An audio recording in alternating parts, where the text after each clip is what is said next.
Hey friends! I'm excited to welcome you to my new 6-part video series on affiliate marketing strategies to grow your online business and income. Affiliate marketing allows you to earn commissions by promoting helpful products, services and resources you recommend to your audience. I've used it successfully myself. In this intro video, I'll explain what affiliate marketing is and lay the groundwork for this series where we'll walk through the full process from start to finish.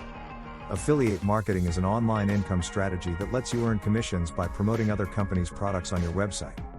The great thing is you don't need to create your own products to profit. By providing valuable content and reviews, you can match readers with relevant products, earning commissions when they purchase.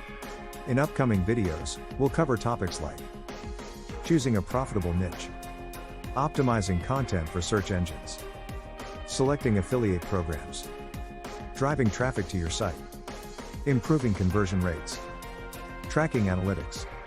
By the end of this series, you'll have the steps to launch your own affiliate site, from initial research through growing the business. Affiliate marketing offers scalable income if you put in the time and effort. Are you ready to start this journey with me? Make sure to subscribe as we dive into niche selection, content creation, monetization strategies, and more. Together we'll build your thriving affiliate site to earn commissions. Let's get started with video 1 covering how to select the best affiliate programs for your brand and audience. I hope you find this intro helpful. Stay tuned for the next videos in the series.